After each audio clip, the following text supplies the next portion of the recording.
doing down there? Hey, kia ora. Helen Brahms here, coming to you live from... Actually, that's a really good question. Where am I? Somewhere on the I-40. And I mean, the I-40 is literally out our front window. It's across this big green space.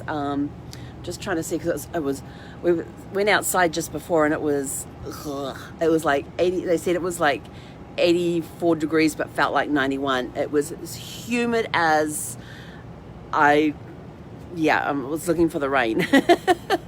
But so how are your challenges today? How did you go with those? Did you get plans in place for your mindset challenge when you get off track, when you're feeling down, letting grief come over you, letting anger come over you? Have you got ways that you can combat that, get around that?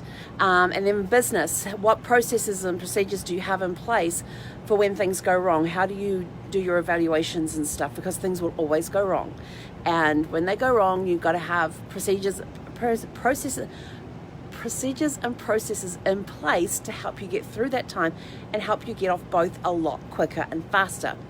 And then your fun one was dancing in the rain. Did you get outside and dance in the rain if it was raining where you were, or did you just get outside and dance? No matter what the weather was. Well, except hail and lightning. Yeah, those one hurts and the other one might hurt even more if it hit you. Today was travel day for us. We were South Haven. We left there just after 9 o'clock this morning. We got here to this new location just after 1 o'clock. So we had in fact it was, hang on, I wrote it down. Let's see. It was 3 hours and 48 minutes from when we left to when we arrived. And we also had, and in that 3 hours and 48 minutes, it included a 1 hour and 41 minute break. And that was Walmart and a rest area. So groceries and a rest area. Well, Walmart, I tend to go for a walk. It's cooler in there, and I just go wandering up and down aisles and finding them on. Have you ever seen those green and red stickers they put it on the bottom of on the floors? I mean, okay, this is my little pet peeve with these with the stores and stuff that are putting these signs on the floor to say go this way, don't enter. Who the heck is looking at the floor when you're grocery shopping, when you're shopping and you're in somewhere like a Walmart or a supermarket? Your head is up, you're reading signs. Oh yeah, baking, I need to go down this aisle. Or, oh, this one, we're not looking down here going, oh, baking, we have to go this, oh no, we can't go that way. Who the heck puts signs on the floor expecting people to see those when we're looking up here, where the signs are up here telling us what's down the aisle? Or we're looking down the aisle to see what's down there. We're not looking at the floor for a little, I don't even know, and they're not even a 12 by 12 sticker.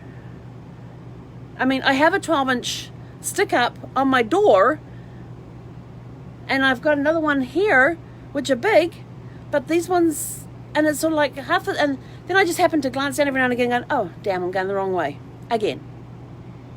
It's like, whose brain said, oh, we'll put them on the floor, people will see them. Yeah, no, they won't.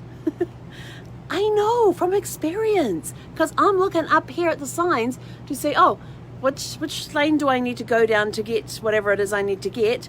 Or I'm looking down the aisles where they don't have the signage, looking down the aisles to see what's on the shelves, to see, do I need to go down here? Like they never have a sign that says RV in Walmart that says RV section this way. It's always in auto parts, and you have to go look for it, because all you've got is a big sign that says automotive. So you're walking and you're looking down the shelves this way and that way and trying to find the right one, and you're looking for certain items because they stick out, so you know where the RV section is. And sometimes they're at the aisle that you're on, sometimes they're at the far end of the aisle, sometimes they're halfway down the aisle. And I'm not looking at the floor to see if there's a little sign on the floor to say you can't go this way or you have to go that way.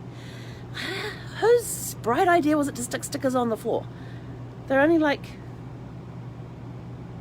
yeah, they're about this size. These are 6 by 6s. This is a 12 by 12. This is a 6 by 6. They're about that big. Who's looking on the floor to see a red one or a green one? Okay. All right. So I got the shopping done. It rained when I was walking in there. I was dancing down I don't know what people were thinking as they were coming up behind me. Just doing my little dance in the rain down there. When I came out, it was hot and humid. It was not raining, but boy, was it humid. It was bad.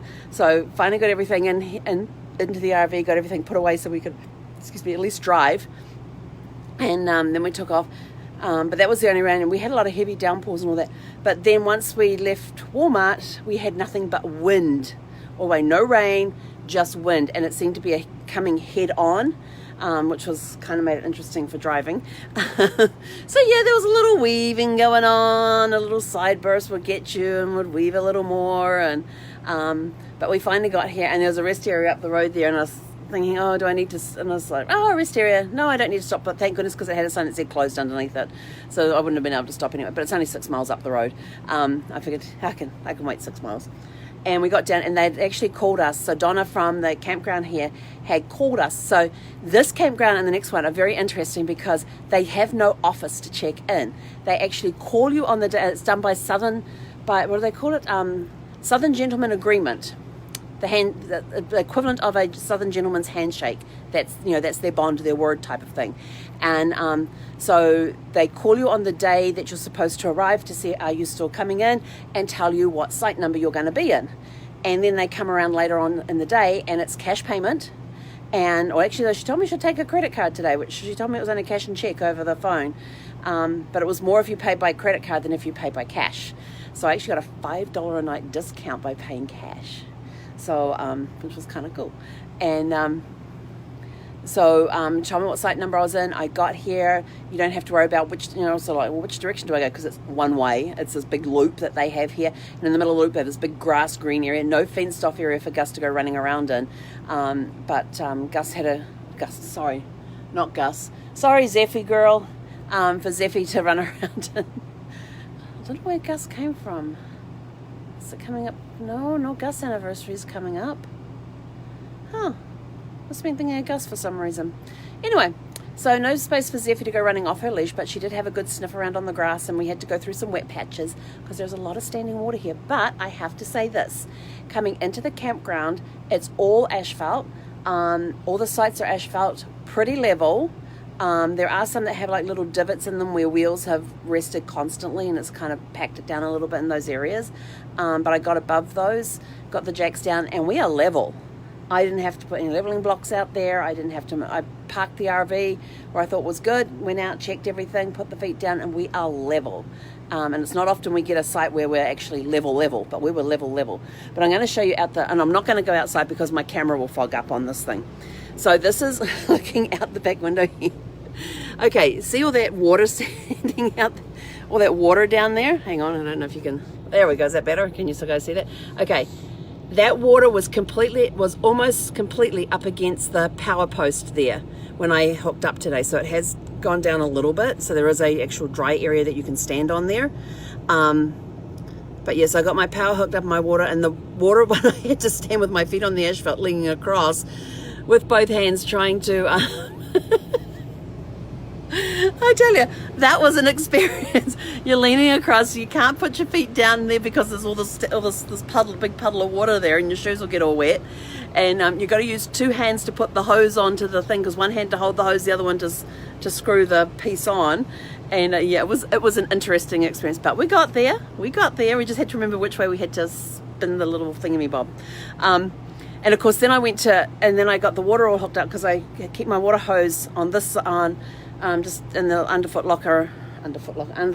locker by the door. So I carried it around there, got that hooked up, and then I went to get the power. And there's water all the way down on the grass area down here. And of course, when I walked around, I thought, oh yeah, we've got plenty of space on that, forgetting that I had to pop out 3 feet, and my locker for my power is in the push out. And there was water all the way up to where I had to go to get it. So I had to walk all the way around the RV, around to my side locker here to get my power out. Actually, I suppose if I had, just thought I could have opened up the end door. I keep forgetting, because my slide out here, so this slide out here goes from here all the way down to there. It's actually one big long locker that goes underneath that whole slide out, and it moves out with the slide out. And it's got three doors on it, so you can actually access from anywhere, and I usually access from the center door. But I just remembered now that at the end there is actually a door that you can reach in and grab and pull things through. But then I also remember there may be a box in the way too, so that wouldn't have worked. But yeah, so it's great here. There's no shade. There's there's some back-in sites. There's some pull-through sites. We're on pull-through site, which means we just pull in and then pull out. We didn't have to back into anything. Although they're big sites, they are big sites. So I'll show you out the window. See, that's a back-in site over there. So there's the we call those caravans. You guys call them tow trailers. So you can see they're very long sites. And then, I don't know if you're going to see, might get a little bit sunny, bright looking out this window. But this is the big green area. There's the interchange, right? There's trucks sitting there at the stop sign. That's where we came off and went right. And if you go left, you go back over the freeway, and there's actually a Love's garage service station over there. So yeah, that's the off ramp there. And let's see if we can just move the blind here a little bit. Oh, look. The orange tail's still in place, kind of, sort of. Yeah. So there's the freeway out there. So that's how close we are, and it's really quiet as far as freeway noise goes, which is kind of nice. So we're right here by an off-ramp. There's the Loves is way over the far side over there. And this is this big green area that we can walk Zeffy on. So, and there was a woman out there earlier who had, she had a full, actually I'm gonna she's going to get annoyed with me. But Zeffy knows how to get behind the blinds, the curtains. She hasn't figured out how to move the front blind yet. But I'm just cutting down the sunshine coming in. Makes it a little cooler. What was I saying? Oh, so there's a woman out there earlier who had a Labrador, a yellow lab, and a full-blown German Shepherd out there, and they're just wandering along next to her, no leashes, and Zeffy's up at the window, and she's like, oh, she's wanting out so bad, and I'm like, no, I said, but see how those dogs are behaving? That's how I want you to behave when we're outside, whether you're on your leash or you're off your leash. I want you behaving like that. And she just sort of like, and then back out the window again. She was not impressed. But then, actually, I've got a card here. Where am I? Hazen, Arkansas. That's where I am. I'm in Hazen, Arkansas. Business card. So then Donna came by. She's the person I spoke to on the phone. She came by about half an hour ago and knocked on the door, collected the payment. So that's how they do it here. You just come knock on the door, get the payment, and that's it. And then tomorrow when not tomorrow, Wednesday. So we're here for 2 nights. Then Wednesday we're heading off to a vineyard that's 2.5 miles off the 40, and they have now this one has 20 sites, and there's a state park down the road, which has apparently has really good walking trails and stuff. But the one we're going to on Wednesday has only 10 sites, and they said that even if they're full, they've got a few places if you don't mind boondocking. But we're already booked in, so we don't have to worry about the fact that we may end up boondocking. So we actually have a full hookup site. He's got 10 full hookup sites. He's got an office building there. At the end of the office building is where you make your payment. You drop it into the envelope, and he comes and he's out working in the vineyards all day. He comes by like around 6 o'clock in the evening, introduces himself to all the new people that have come in that day, see how they're doing, picks up the payments from the payment box and all that sort of stuff. So it's all cash or personal check, done on as they call it, Southern gentleman's handshake is what he called it. So and again, he'll call me the morning of to let me know what site I'm in. So that'll be pretty cool. Although I have to find my hands-free thingamabob, because I managed to put Donna on speaker today. Could barely hear her over the engine noise, and I had the volume turned all the way up. So yeah, because I normally don't answer my phone when I'm driving, but knowing that I'm receiving calls from these people, it's going to make it fun. So I have to make sure I can find my hands-free thing and have it around my neck. It's one of those ones that go around the neck. I don't like wearing it too much because I don't like the plugs. They don't stay in my ears very well.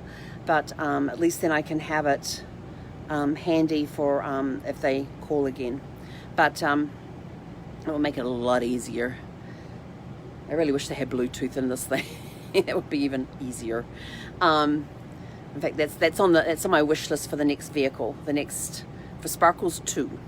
For Sparkles 2 is to have a separate workspace, so I'm not sitting at the dining table for everything, and to have, what was the other? Oh yeah, a washer dryer, and just to run a load through every couple of days, and then to have Bluetooth for my phone, so that when I'm driving I can access from the steering wheel.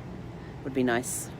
Those are my wish. I've got a wish list, because I've been living in Sparkles here for over a year now, and I've kind of figured out what I like, what I don't like, and so figuring out more of what I do want in the next RV. So we've already started that process of looking ahead. Oh, I've got to show you.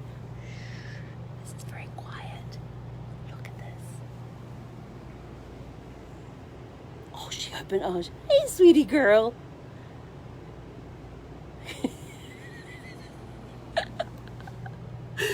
I actually went and had a nap early.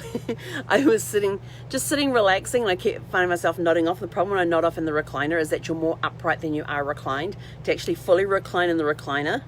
Okay, so let me see if I can do this. Okay, so that's where my recliner usually sits. To fully recline in the recliner, you have to put that little table away. You have to turn the recliner so the feet faces the end of the counter here, and then you can fully stretch out on the recliner. Yeah. So my next RV is going to have on there a recliner you can actually recline in, and not just go back a couple of inches. I mean, you're more upright than you are on a plane when you're reclining in an economy seat. So I was sitting those on, I thought, screw this. So I just went and laid down on the bed, and then Zeffie went and had something to eat, then came up and curled up next to me. She likes curling, when we nap in the afternoon, she likes curling up around by my stomach instead of behind me. And so she curled up by my stomach there and slept, and then we got woken up by somebody knocking on, when Donna came and knocked on the door. So it was sort of like, oh, okay.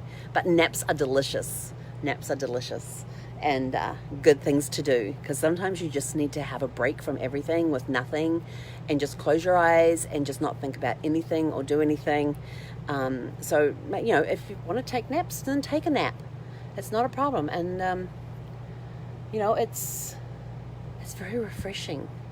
And there's times that sometimes when I'm driving, if I'm having a long day or a hard day or anything, that when we pull into a rest area, I may stretch out on the couch and have a quick nap, a power nap, or I'll go stretch out on the bed. Well, I can't really stretch it on the bed because her crate's collapsed on the bed. I could lie across the bed, but usually with Zeffie, when I want to take a nap, I just go and stretch out on the couch and have a snooze, and she'll go and sit up on the dashboard and just watch everybody. Does her thing. Her head's on a little swivel thing. It just goes backwards and forwards. But she was up there earlier and just watching the traffic. So anyway, but when sometimes you got to take a nap, and that's also another way that you can put into your little basket of things to do when I feel this way. Sometimes all you need is a nap. Naps can solve a lot of things and help get through a lot of emotional stuff. It can help clear the head, because sometimes when you're too tired, when your brain's tired, it needs to switch off for a bit. So if you go and have a nap, it refreshes the brain. It's like a mini reboot, and you wake up and you're refreshed and you're energetic again, and the creative juices are flowing. And hydration is the other good thing too. Stay hydrated, because I found out that when I woke up, in fact, my throat's still a little dry, so I'm going to go grab me some coconut water and guzzle some of that down, because I know in this heat, with this humidity and stuff, that it's making me sweat more than I normally do, perspire more than I normally do, and I've got to keep replacing those electrolytes and stuff, and coconut water is awesome for that. And it means I don't have to drink all those sugary drinks, all those artificially flavored drinks. Just grab some coconut water and we're good to go. Anyway, I've rabbited on for long enough for tonight, so I hope you all had a super fantastic sparkling day. Have a super fantastic sparkling evening, and we will catch you guys tomorrow morning with your challenges of the day. And interestingly enough, my phone is working fine. My Sprint hotspot is working fine. My phone is AT&T. My AT&T hotspot will not connect to the internet. But I can hotspot my phone, or I can get on the internet that way, or I can use my Sprint hotspot. And my Sprint hotspot has less bars, then my AT&T hotspot is showing, and yet my Sprint one is having no problems. It was streaming. We were streaming on it before, just watching a bit of TV, watching what we were watching. Oh, MI5, or Spooks as they call it. We're watching that earlier, and that's when I started going to sleep. So that's when it's like, we need to go take a nap. But it was streaming that fine with no problem at all. Whereas my AT&T hotspot will not get on the internet. It's showing that it's got Wi-Fi and everything available, but it has no internet signal at all, which is kind of interesting. So anyway, but this phone has no problem getting to it. Go figure. The marvels of technology. Anyway, have a super fantastic sparkling evening. We will catch you guys tomorrow with your challenges of the day tomorrow morning. Hek on era.